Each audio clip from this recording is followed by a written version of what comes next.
Fight fans, welcome to the PBC podcast, brought to you by Premier Boxing Champions with your host, Kenneth Bouhairie and Michael Rosenthal.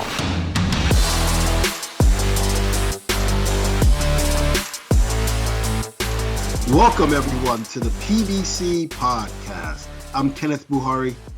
And I'm Michael Rosenthal, editor of USA Today's Boxing Junkie. Thank you all for joining us. As always, our guest this week, none other than Canelo Álvarez trainer and manager, Eddy Reynoso. We're also going to examine this weekend's upcoming action, specifically Jamel versus Shakur Stevenson. Can't wait for that showdown. And in this week's toe-to-toe segment, Mike and I are going to list our 5 greatest super middleweights of all time. But first, we got to talk about what happened last Saturday. 4-division world champ Mikey Garcia making his return, taking on the unheralded, unknown, unwhatever Sandor Martin of Spain. And we got one of the biggest upsets of the year, if not the biggest, as Martin, as I should say, walked away with a well-deserved decision win. Mike, what were your thoughts on the fight? It was surprising. First of all, let me preface this by saying that I'm getting over a cold, but I'm going to do my best to give him my thoughts here. I think of Mikey Garcia as one of the best fighters in the world, and I'd never even heard the name Sandor Martin until he signed for this fight. Well, now I know his name. I kept waiting for Garcia to take control of the fight, but he just never did. Martin, who's obviously a good boxer, I mean, that became very clear very quickly. He frustrated Garcia the entire fight with his movement, his ability to clinch when he had to. Martin didn't land many punches himself, but he countered well and caught Garcia coming in enough to win rounds, I thought. Kudos to him. He's an unknown fighter who received an unusual opportunity and took full advantage of it. His life is never going to be the same after that. And Garcia is going to have to go back and figure out what went wrong. It didn't appear as if he had much fire in the ring from my perspective. He was flat. Maybe he just underestimated his unknown opponent. Yeah, I think the layoff may have affected Garcia's timing a bit, his rhythm. He seemed out of sorts. He may have also underestimated Martin, like you said. But truth be told, I feel stylistically it was a bad matchup for Garcia. You know, he's a very economical puncher, and the Southpaw Martin just moved a lot. You know, you have to give credit to Martin. He had a great game plan, you know, kept Mikey off balance, landed the right hook with regularity, and he did everything he had to do to win the fight. Where does Mikey Garcia go from here? It's a good question. He'd hoped to fight Regis Prograis and then maybe target undisputed 140-pound champ Josh Taylor. Those plans seem to have been blown out of the water now. They talked about Garcia and Martin both talked about a rematch afterward, but I doubt that's going to happen unless it's at 140. You know, that's the weight that Martin wants to fight at. Remember, he's a natural 140-pounder, not a natural 147-pounder. Right. I think Garcia needs to go back to work, get a win under his belt, and then target the big name guys. Look, you know, I think he needs to get right back in the ring. If there was any rust, it's gone now. He had a full camp. If you can get the rematch, take it, you know, if you can, but just get back in the ring. He didn't take a beating, and I think he has a lot more left in the tank. What about Martin? Where does he go from here? Well, as I said, the victory is a career changer for him. He's now a known entity, which makes him an attractive opponent for anyone. He was already ranked by 3 of the 4 major sanctioning bodies between 7 and 12. He'll probably jump up into the top 5, I'm guessing, which means he's a legitimate candidate to fight for a title. He might have to win another high-profile fight, maybe 2, before he gets that title shot. But he's right there. You know, he's living his dream right now. Yeah, for sure. I mean, look, he's won 10 in a row.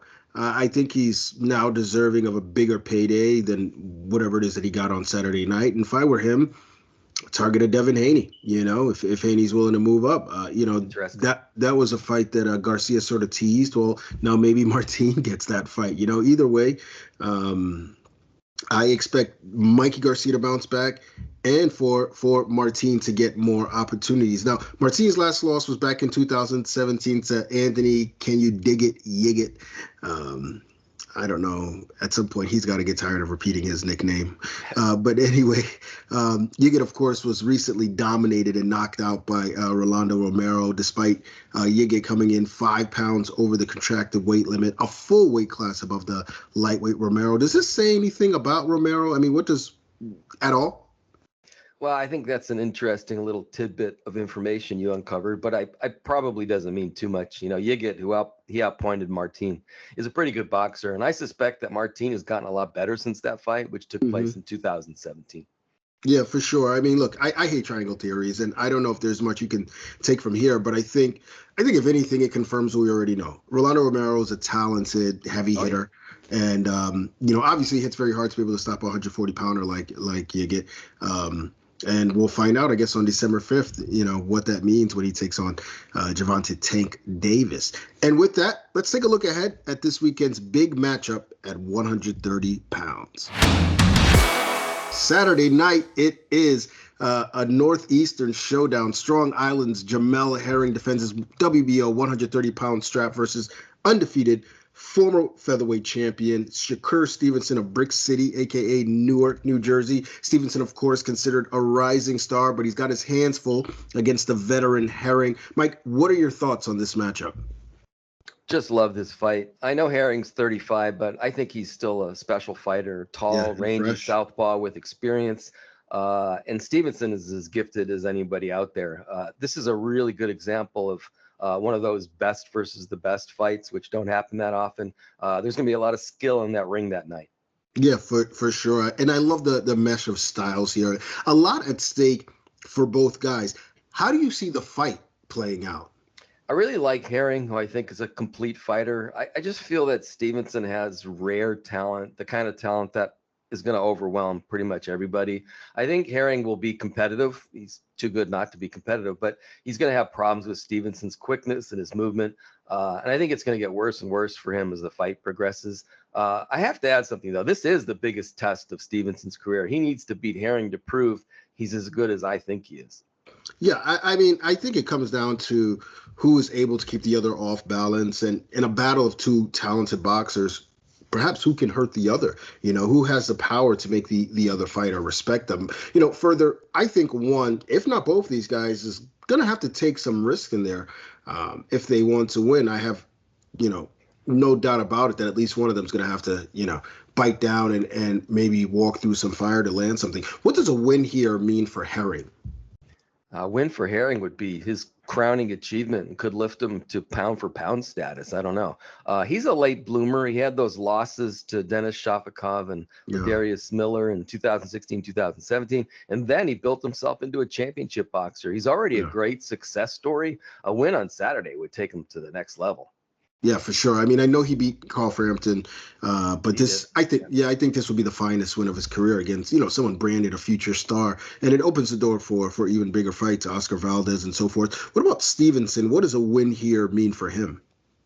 I would see it as the biggest step so far toward realizing his destiny, which is to become one of the top fighters in the world, pound for pound. Sure. He also will have won titles in 2 divisions if he wins the fight. If anybody has doubts that about Stevenson going into the fight, I think that goes away with a victory, particularly a convincing victory. Yeah, absolutely. You kind of you led me to what I was going to say next. I think it depends on how he wins, if he does win, but it means who we thought he was. It would legitimize what folks have said about him, coming to the pros, and also opens the door for big fights for him that could see him land on pound for pound list. I mean, the Oscar Valdez fight is out there for the winner. This is hugely important for both guys. So you kind of alluded to who you're picking already, but with that said, who do you got? Oh, no surprise. I'm going to go with Stevenson until I have a reason to not go with him. I think he wins a clear decision. Yeah, I like Stevenson here by unanimous decision. Speed, quickness. I do think he's got to stand in there at times and deliver. And if he doesn't, he may be in for a long night. But I think he wants to make a statement here, and I expect him to. Now, quick note on the standings. I'm 27-6-3. Mike is 25-8-3. So the gap has tightened up a little. I still have hope. Yeah, a little bit. We're coming down the stretch now toward the end of the year, and so things are gonna get interesting, I think. But But the standings will not change this week as we're both picking the same guy. All right, it's time to bring in our guest. This man has guided the career of Canelo Álvarez, and they've gone straight to the top. But it doesn't end there. He's also the man in the corner of Andy Ruiz Jr., Ryan Garcia, Frank Sanchez, Oscar Valdez, Julio Cesar Martinez. And on November 6th, he looks to make history as Canelo vies to become the first undisputed super middleweight champ against Caleb Plant on Showtime pay-per-view, none other than Eddy Reynoso. Eddy, first things first, we saw the news regarding Ryan Garcia and his hand injury. We wanted to know, have you spoken to him? And if so, how is he doing? Sí, mira, Ryan García tenía algunas semanas con algún dolor en la mano derecha, entonces fue a checarse, fue a hacer que le hicieran una radiografía y el doctor le indicó que necesitaba una pequeña cirugía en su mano, la cual lo va a inhabilitar alrededor de un mes sin poder golpear aparatos, entonces por eso optó por cancelar su pelea. Well, Ryan has been having some, bothersome pain in his right hand for a couple of weeks now. So he decided, to go get it out to the doctor. And then that doctor told him that he needed to have surgery on that hand. That's why he's going to be out a month without being able to punch anything in the gym. So that's the reason why we decided to push off the fight that was going to happen. Yeah, I think that's the right thing to do. Eddy, you are so busy. November 6th, you've got Canelo Álvarez, your fighter, versus Caleb Plant. How has camp been so far in preparation for the fight? Para la pelea de Canelo, mira, hemos estado trabajando mucho lo que es la defensa, estamos trabajando mucho las piernas, estamos trabajando mucho las combinaciones al cuerpo, con remates arriba. La verdad es una pelea muy complicada, pero pues estamos haciendo una gran preparación y confiamos en la experiencia y en el talento de Canelo. Well, we have been focusing on three things during our training camp. Number one, defense. Number two, leg work.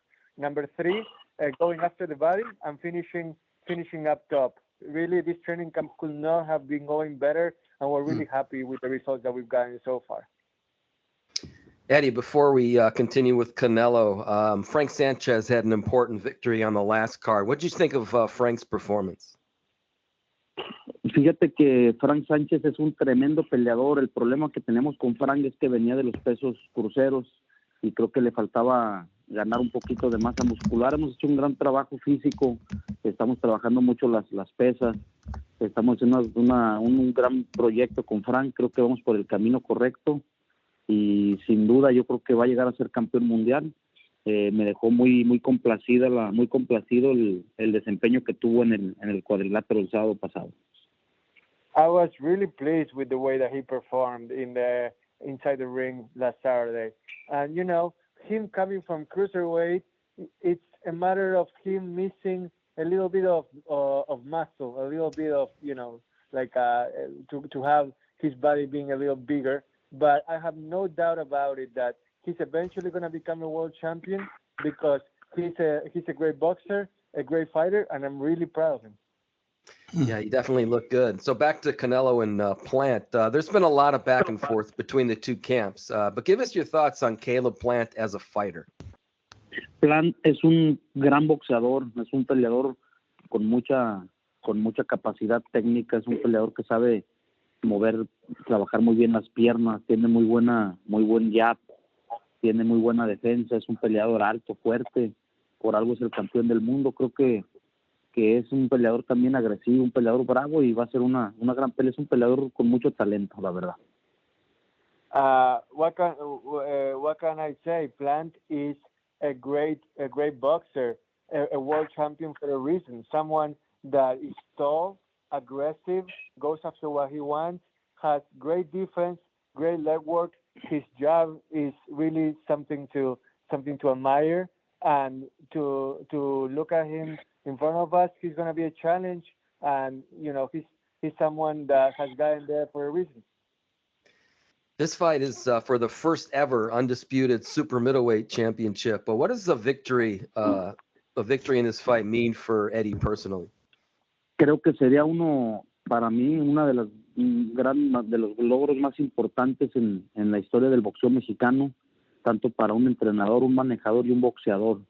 A lo largo de la historia del boxeo de México, que hemos tenido tantos campeones, nunca ha habido un peleador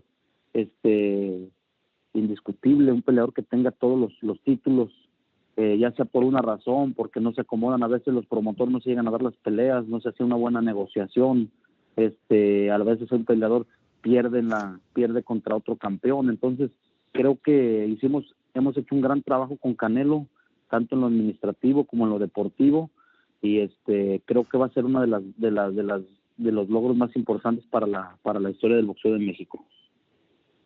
The bottom line is if it happens, it's gonna be one of the most important achievements in the history of Mexican boxing, no matter who you are, a trainer, a handler, or a boxer. Because to be an undisputed champion with so many things that can get away in the middle, either you lose to another champion or negotiations fall through, and it's really a testament to the great job that Canelo and his team have done throughout to get to this point and to have a shot at being undisputed. So now we're going to give it all we have in order to join that pantheon of Mexican legends with that undisputed title on the line. Eddy, everyone is talking about the Plant fight, but let's look at 2021, the year that you have had already. We saw Ryan Garcia get a victory, Canelo Álvarez 2 times, Andy Ruiz Jr., Oscar Valdez, Julio Cesar Martinez, Frank Sanchez. Is Eddy Reynoso already the trainer of the year, no matter what happens on November 6th? Pues mira, yo creo que tengo muchos merecimientos como para contender por ese premio. Creo que hemos hecho un gran trabajo. ¿Qué nos falta? Ganar el día 6 de noviembre para hacer un año redondo con Canelo. Para mí será el año más grande que ha tenido Canelo en su carrera, en llegar a conquistar todos los campeonatos del mundo, y creo que sin duda alguna tendría que estar contendiendo para ese premio. I think that I absolutely have the numbers needed and the achievements needed to contend for that recognition. And now we are aiming to go after that undisputed title on November 6th. It will be the cherry on top of an outstanding year. And obviously, that will just further cement my status as someone that can certainly contend for the Trainer of the Year award. I think he's being modest, but Eddy, as a trainer, you haven't lost a bout in, I don't know, maybe 3 years. What do you attribute that to? Pues mira, el secreto que tengo es trabajar fuerte, es hacer las cosas de una manera correcta, estar en el gimnasio, ser responsable en los entrenamientos y estar al pendiente de mi trabajo. Creo que también he tenido la fortuna de trabajar con boxeadores disciplinados que se entregan en el gimnasio y que son responsables en su trabajo y que lo respetan. Esa es la clave, yo creo que la disciplina y la perseverancia. You want me to tell you my secret? It's easy. Doing things, well, it's not easy, but it's really simple. Where I work hard, I do things the right way, and I work with fighters that are responsible, that are disciplined, that are hungry for glory.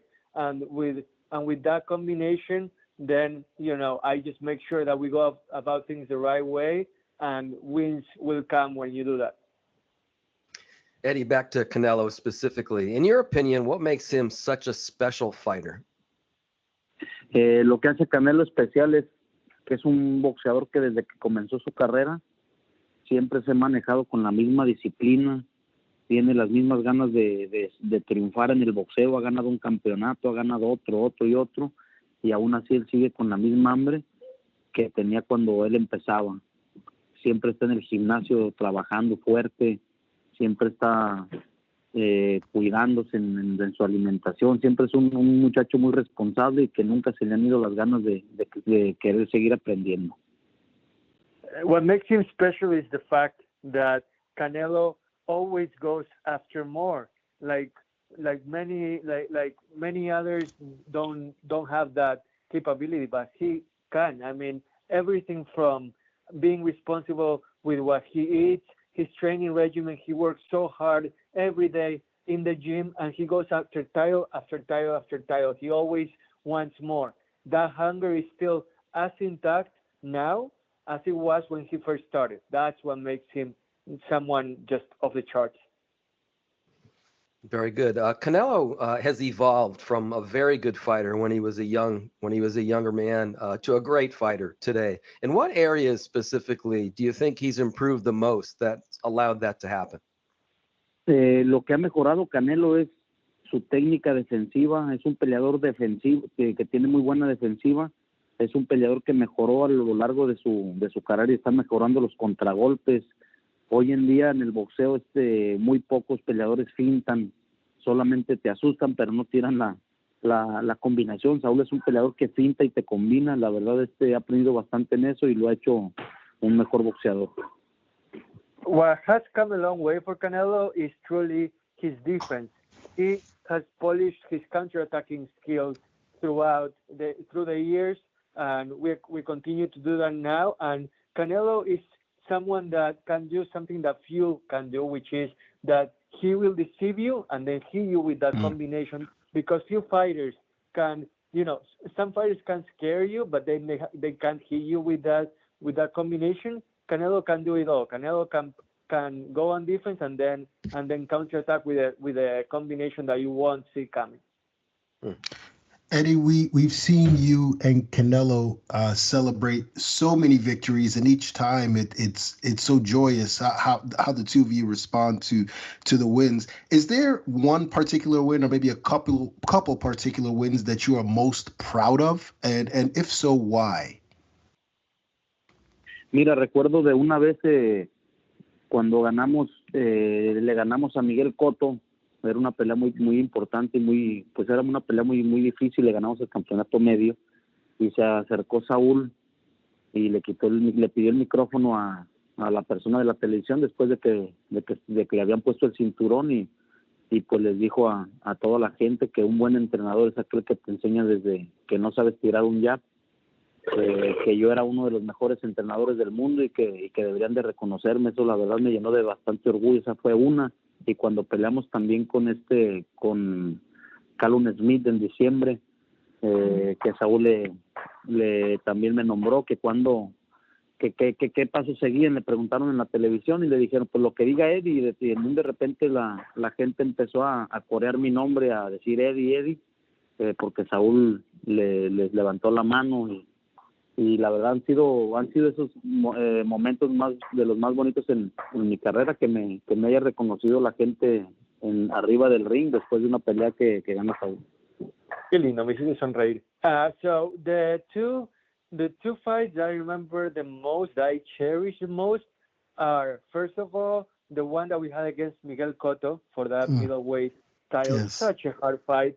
It was something that we really had to work for. And then after the fight, when we won, Canelo is getting interviewed by the ringside person there on TV, and he actually takes the microphone away from the reporter, and he says that he is dedicating this fight to the best trainer in the world, to the person that's by his side, and that's Eddy Reynoso, and that made Eddy so proud, and he remembers it with such. With such cherishing it in the most familiar way. And then the second one is against Caleb Smith last December, where the reporter asked him, so what's your secret? What do you do? And then Canelo says, well, I just do what Eddy tells me to. And then the crowd starts chanting, Eddy, Eddy. Wow. And Eddy was just so proud, and just with a smile from ear to ear. Wow. Where do you rank Canelo among the Mexico's all-time greatest boxers?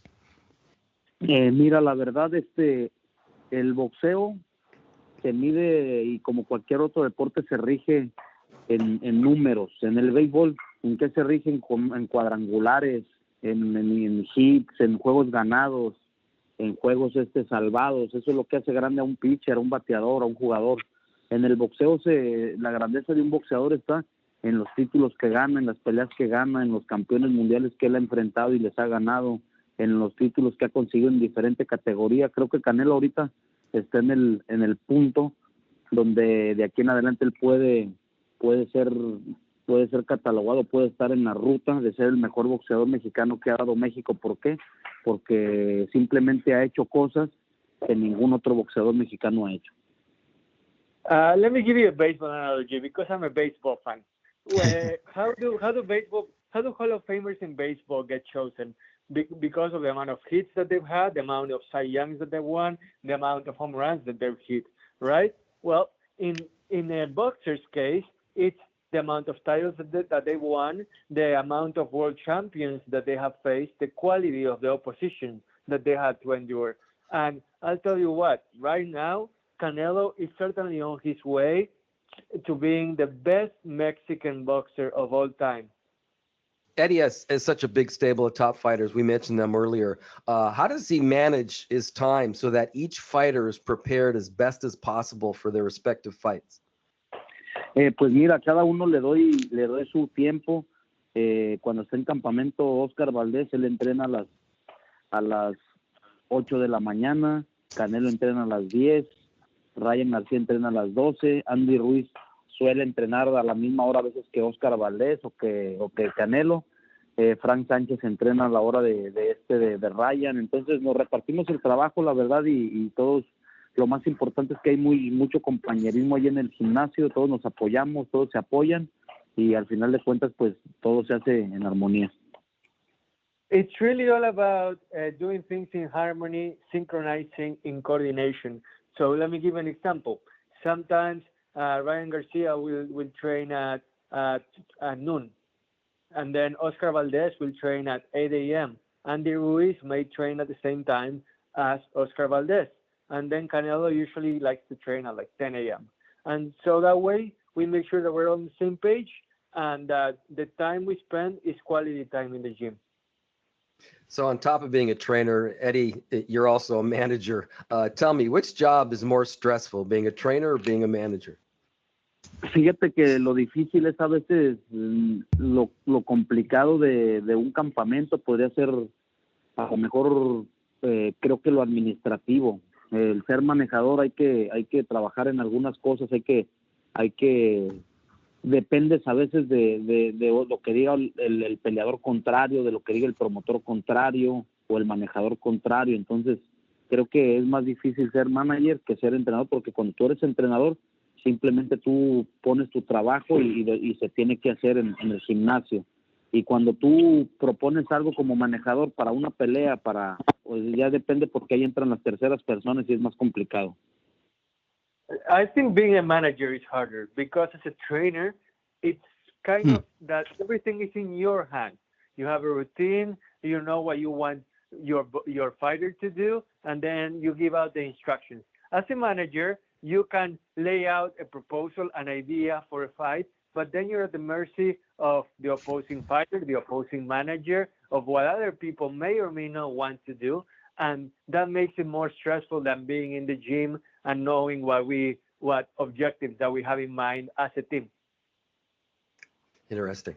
Yeah. Eddie, you studied under your father, the great Chepo Reynoso, and worked with champions like Oscar Larios. What would you say are the greatest lessons you learned from your dad? Sí, pues lo más valioso que he aprendido de mi papá es pues la honestidad, la responsabilidad que me inculcó, y más que nada que me inculcó el boxeo, que él fue el que me metió prácticamente a este deporte, y es lo que más le ha aprendido a mi papá. My dad gave me 3 things that I will always carry with me in my life. The sense of honesty, the sense of responsibility, and the love of boxing. And that's something that I carry with me in my heart and in my mind forever. Eddie, getting back to Canelo for a second, the two biggest names out there for him, aside from Plant, are Jamal Charlo, David Benavidez. Are those two names you're targeting if you're victorious against Plant? Sí, claro, a nosotros nos interesa bastante pelear con ellos porque son unos peleadores de primer nivel. Creo que me gustaría pelear con Charlo el año que entra y también con Benavidez. Benavidez es un gran peleador, es un peleador de raíces mexicanas, es un peleador fuerte. Charlo es un peleador con muchísima velocidad, muy técnico, y creo que serían unas gran peleas y sí, están en el radar de nosotros. Esperamos el año que entra pelear con ellos. Absolutely, they're both in our radar, and they are both opponents that we would love to fight against next year. Benavidez, he's a strong fighter with Mexican roots, and Charlo's overall skill set is something that is to be respected, and we look forward to facing those challenges next year if that's possible. Charlo is trained by Ronnie Shields, who trained Erislandy Lara when Canelo was much younger, fought him. Does that add a bit of intrigue, a bit of spice to the fight? Sí, claro que sí. Ronnie Shields es un gran entrenador. Creo que aquella vez que peleamos con Lara, él decía que había ganado Lara, pero pues, al final de cuentas nosotros fuimos los que ganamos. Así dijeron los jueces. Y sí, desde ahí ha existido como una cierta revancha, y creo que sería algo bonito, algo interesante, y sí tendría algo más de sabor esa pelea si se llegara a dar entre las esquinas. Yeah, that's a great question, and I think you're right that it would give a little more folklore, a little more spice, put a little more spice into the fight, because like when Ronnie Shields had Lara, he thought that Lara had won that fight, but now it will be a different chapter, a different story. And Ronnie Shields is a great trainer, but it will definitely be interesting, and it will definitely spice things up when two minds like ours go not face to face, but you know what I mean. Where I'm trying to find the word there. Sorry. Yeah, head to head. Head to head. Yeah. There you go. Sorry. Yeah. Yeah. I tripped up there. Yeah, head to head. Okay, Eddie, I know you're a fan of boxing in addition to being a trainer and a manager. Who are some of your favorite fighters outside of your own stable? A Gervonta Davis, tremendo boxeador también, y a Teófimo López, que para mí son unos tremendos boxeadores. I think that the trio I admire most right now is composed of Terence Crawford, Gervonta Davis, sorry, Eddie, ¿cuál era el tercero? El tercero era Teófimo López. Teófimo López, sorry. Okay, so the trio I admire most at the moment is Teófimo López, Terence Crawford, and Gervonta Davis. They're all great fighters, and it's a pleasure watching them step into the ring. Eddie, speaking of Gervonta Davis, how did he end up with the no boxing, no life boxing gloves? I know he's a big fan of Canelo, and Canelo's a fan of his, but I'm not sure how he got the boxing gloves. Pues fíjate que nos mandaron pedir primero un par de guantes a la persona que se encarga de administrar todo eso de la marca, y creo que le gustaron, y después los empezó a usar en el entrenamiento, y después les mandó pedir unos guantes para la pelea, y creo que se sintió cómodo. Es por eso que los usó. Well, he actually asked for them personally. He wanted us to ship some gloves with that on them for him to train with, and then I guess he felt comfortable with the gloves in his training sessions, so he wanted to use them in an actual fight. So that's how it ended up happening, where a simple ask ended up becoming a viral sensation. Yeah. Well, I'm glad he asked. Eddie, last question for you. You've already accomplished so much. What motivates you to keep going? Pues lo único que me motiva son mis hijas. La verdad son mis dos niñas, Lía y Ginny, son lo que me motiva para seguir adelante, seguir trabajando, y que el día de mañana pues se sientan orgullosos de su papá. Es lo único que me motiva. Se llaman Lía y Eddy, así se dice. Sí, es que la quiero pronunciar bien. my only motivation right now, my biggest motivation are my two daughters, Leah and Eddy. They're my whole world. They're the reason I get up in the morning. And my whole goal at the moment is to make them proud. That's all I care about. That's a beautiful, beautiful answer. I certainly understand that motivation. Eddy, thank you so much for taking the time to join the PBC podcast. We wish you all the best on November 6th, and we look forward to having you back on again. Muchas gracias a ustedes por la entrevista y aquí estamos a sus órdenes. Thank you very much for the interview, and looking forward to speaking to you again. All right, it's time for Mike and I to go toe-to-toe, and this week we've got a fun one as we unveil our top 5 greatest super middleweights of all time. Of course, we're going to go in ascending order, and Mike, kick this off with your number 5. Okay, I'm going to preface this real quick as I normally do. This was an interesting one, a little bit different from most of our list in that the first 3 for me were super easy. The second 2 were like almost impossible. Right. But the second 2, I mean, it was almost like a crapshoot for me. It was like I went back and forth to this guy and that guy and this guy. There was like 7 or 8 guys I think could have been the last 2, but I'm comfortable with the top 3. Anyway, this is who I landed on, number 5. Excuse me, Carl Froch. Who fought his entire career at 168 pounds, pretty much. I thought maybe I was a little biased when I first considered Froch because he's one of my favorite fighters of his generation. Just love Carl Froch. Then I looked at the record and realized that he arguably deserves to be on the list. He had essentially 3 reigns as champion over a period of 6+ years, which is a long time. He beat everybody he faced except Andre Ward. He avenged the loss to Mikhail Kessler, and his list of notable victims is long. Robin Reed, Jean Pascal, Jermaine Taylor, Andre Durrell, Arthur Abraham, Glenn Johnson, Lucien Boutte, Youssef Mack, and George Groves twice. It's a pretty impressive list. On top of that, he had the greatest exit from boxing of all time, a one-punch knockout of his arch rival Groves in front of 80,000 fans at Wembley Stadium. Never fought again. He wasn't a boxing wizard. He generally wasn't a one-punch knockout guy. He just knew how to win. I'll always admire this guy.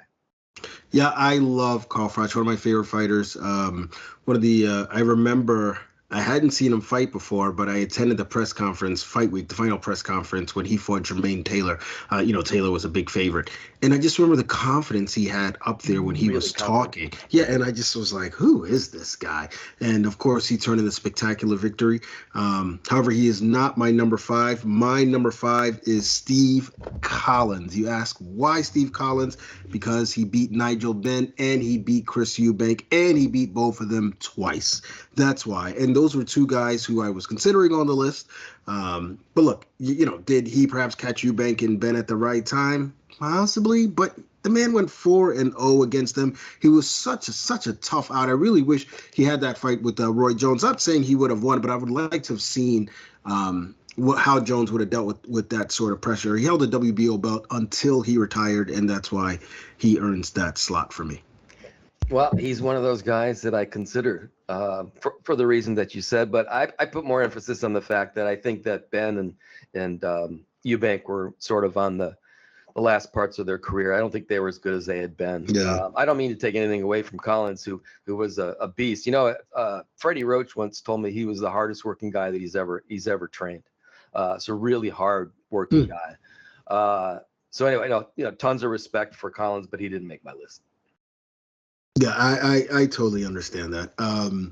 And a lot of people can make that argument too, and folks will make the argument too for Eubank and Ben. I don't know if they made your list at all, but let's go to number 4. I will go to my number 4, and since you kind of already listed why he's on the list, and that is none other than the Cobra, Carl Froch, one of my favorite fighters, and beat so many people. I think folks underrate the type of boxing skills he had too, folks. This wasn't just some crude brawler, which is what folks made him out to be, simply because he was outboxed by Andre Ward, as if that's something to be ashamed of. And for the record, he closed pretty strong in that fight against Andre Ward, but he beat a slew of 168-pounders. And, of course, to go out the way he did, just ask him. He'll tell you in front of 80,000 people at Wembley Stadium, knocking out his arch rival, George Groves, in the rematch. I mean, that says it all. I mean, the guy had the will to win. He had the power. He had the chin.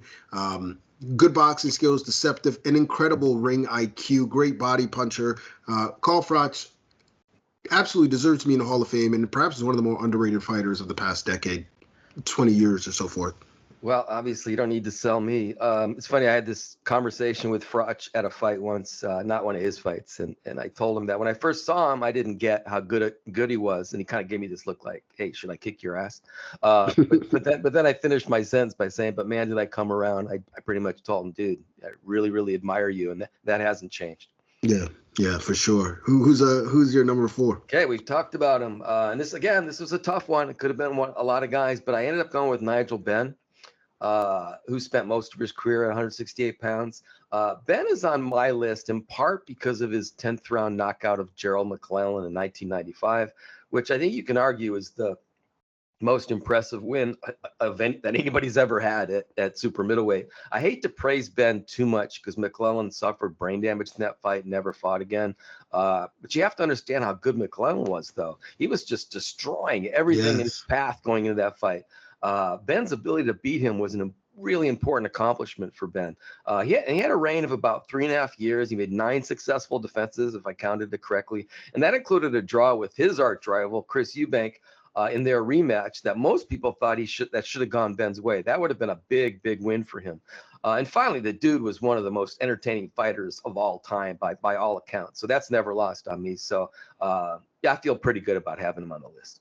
Yeah, he's my 5A. I struggle between him and Steve Collins. I think Collins' win over Eubank sort of sealed it for me. But look, I thought Ben against Eubank in the rematch, I thought Ben deserved the win in that fight. And of course, the huge victory over Gerald McClellan, extremely impressive. And as you mentioned, such a great fighter, such a heavy puncher, such a dangerous fighter, the Dark Destroyer. Nigel Benn, one of the best super middleweights of all time, no question. Let's go to number 3. Here's where I'm pretty sure it's gonna get interesting. Yeah, that's what I think too. I think we may have the same guys, but I don't know about the order. Not in the same order, yeah. Yeah. So my number 3 is, and this isn't gonna make British boxing fans very happy, but my number 3 is Joe Calzaghe.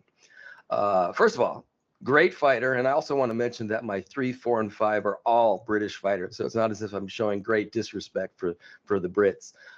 Great fighter. He reigned as champion for more than a decade. He was 21-0 in 168-pound title fights, which is just insane. Those are crazy numbers. I don't think anybody accomplished more at the weight than Calzaghe. In terms of his skills, he was a southpaw who just had it all. He was quick, he was athletic, he could move well, he had power, although he recorded fewer knockouts as his opponents got better later in his career. He has a long list of notable victims: Eubank, Robin Reed, Omar Sheikh, Richie Woodall, Charles Brewer, Jeff Lacey, although I think the Brits make too much of that one, Mikhail Kessler, and more. I always wished, I don't want to call it a knock, I'll just say I always wished he had fought on American soil before the very end of his career, but it's not as if he was ducking anybody. He could have fought guys like Sven Otke and Frankie Lyles, but I think he'd have beaten both of them anyway. Roy Jones was the only one who could have beaten him, and he had already moved up to light heavyweight. And it would have been interesting had he taken part in the Super 6 tournament, but he'd already moved on by then. Anyway, I would have liked to have seen him fight Andre Ward. All in all, though, I mean, Calzaghe is one of the best of his generation and beyond. Yeah, no question. And I think you nailed everything. He's my number 3 as well. Look, I think his best win at 168 was against Mikhail Kessler. It was a great win, but he's got a lot of good wins. Sakio Bika, Robin Reed, Omar Sheikha. You mentioned the Jeff Lacey win was a bit overblown. I tend to agree with you. I picked Calzaghe to win that fight actually going in. I thought Lacey was a very good fighter, but not quite what he was made out to be at that time. But he had, other good wins too. Charles Brewer, Byron Mitchell, all solid. And, long weight at 168. I don't really rate the Eubank victory. I think Eubank took that fight on 2 weeks' notice, struggled to make weight, and I think it shows in that, in his next fight was at cruiserweight, not even light heavyweight. But you mentioned Calzaghe was champion over a decade. A strong case to be higher on the list, but this is where he ends up on mine and yours. All right, let's go to number 2. I suspect we've got something similar. Well, let's see. I've got Andre Ward at number 2. And look, he's got a case for number 1 here. The victory over Carl Froch, who we've waxed poetic about. Chad Dawson, the upset win over Mikhail Kessler. One of my favorite fights to rewatch just because his ring IQ, his game plan, everything was just so brilliant. I remember watching it live and watching what was happening unfold, and I'm like, what am I seeing? This is the Andre Ward that they had spoken about, that, Ward won the gold medal in 2004. He was a staple on HBO, as a prospect, but then he got dropped and then hurt, and then he sort of disappeared. He went off TV and the hype sort of disappeared, and then he slowly worked his way back up and, worked his way into and next thing you know, he's in the Super 6 and he's going up against Mikhail Kessler, who was a huge favorite over him, and he did a number on him. But aside from Kessler, Edison Miranda, Alan Green, Arthur Abraham, Jerson Ravello, who was attempting to resurrect his career at the time Andre Ward fought him. Just an excellent, excellent fighter with a brilliant resume at 168 and really a strong case to be number one. Well, I couldn't agree more. That's why Andre Ward is also my number two. This is why I love these tournaments. I wish we had more of them. A guy like Andre Ward, who's was beyond a prospect, but a guy that people thought highly of, went into that tournament not as the favorite, not even close to the favorite. He emerged as like a major star. I just love that. And it became clear how good Ward was after winning those fights in succession. I mean, he beat Kessler, Alan Green, Arthur Abraham, and Carl Reitz in succession in that tournament. It was just an amazing, amazing achievement. He had a 6-year reign at 168 pounds, although that was interrupted by a contract dispute. He also had his success at 175 beyond that. I didn't think that Ward was an entertaining fighter. I used to compare him to an anaconda. He would just like wrap himself around you in a way that diffused anything you tried to do. He was just an absolutely brilliant boxer. Just mad respect for Andre Ward. Yeah, for sure. And I loved watching Ward fight. I never got bored watching Ward because it was, for me, just watching him work, watching him operate, and watching him break down opponents in the different ways he did it. Was it going to be the lead left hook tonight? Was he going to fight on the inside tonight? Was it going to be the right hand? Was it going to be the body shots? Was it going to be the jab that he was going to use? I mean, he could beat you in a multitude of ways. He was just such a smart fighter. Yeah. Scary good in that regard. And it looks like we've got the same number one, unless I'm way off. But I got Roy Jones Jr. Who you got? Same here. No, well, I'll explain why. I'm pretty sure we have the same reasons, but one, because I think he beats everybody on this list, pound for pound, prime for prime, especially at 168, where he was damn near invincible at 168. There was nothing that he could not do, and he was, lightning quick, combination, speed, power, footwork, ring IQ, defense. You name it, he had it. Took some good shots at 168 too. I remember the brief 3-round war with Murky Sosa. I say brief because once Jones started unloading his bombs, the fight was as good as over. And he didn't have that many wins at 168, but obviously the victory over James Toney and the manner in which he did it is the most impressive, I think, of any of these guys on the list. But he also knocked out Sugar Boy Malinga, who gave hell to both Chris Eubank and Nigel Benn, and Jones flattened him in 6 rounds. Tony Thornton, who I think went 12 rounds with James Toney as well. I mean, these guys, it's not just who he beat, but how he beat them. He wasn't at 168 for too long, but he certainly left his mark there. Absolutely. If I counted correctly, he was 12-0 with 10 knockouts at 168. Which is pretty impressive. Yeah. He obviously didn't stay as long as Calzaghe did. Which I guess is an argument to put Calzaghe at number one, I suppose. But to me, it's quality over volume when Jones versus Calzaghe. He was just, as you said, he was just dazzling at 168 pounds. And he might have still been developing at 168. I think he might have been at his best at 175. He was only between the ages of 23 and 26 during his run at 168. So he was a young fighter still. I like a quote from our friend Cliff Rold, who I think is one of the most astute boxing historians. Cliff wrote, "It's not a stretch to say he may never have lost a single round contested in that weight class," which is saying something, and I believe that. Anyway, as you mentioned, he was at his quick, athletic best in that division. He boxed circles around everybody. It's difficult to hit, and he had that knockout power. I honestly don't believe anyone before or since could have touched Jones at 168, and he was just getting started. As I said, he would be even better at 175. One of my all-time favorites, also one of the best of my lifetime. Yeah, absolutely. I mean, He probably wins most categories, most weight categories that we place him in. But I feel pound for pound, he was just peaking at 168. He was in his athletic prime and, dynamite in both fists and great ring IQ, such composure. He could do it all. He was just simply magnificent. For those, I mean, you obviously, if you're listening, you've probably heard of Roy Jones, but go back and watch those fights again. I mean, he was such a great fighter. And these are our lists for now, but that may change when we crown a winner between Canelo Álvarez and Caleb Plant. Showtime pay-per-view on November 6th, the first ever undisputed champion at 168 pounds. But that's going to do it for this week's show. As a reminder, be sure to like and subscribe to the PBC podcast wherever you found us. We want to thank Eddy Reynoso for stopping by. And, of course, thank you all for listening. Be sure to check back next week for more boxing talk, more interviews right here on the PBC podcast.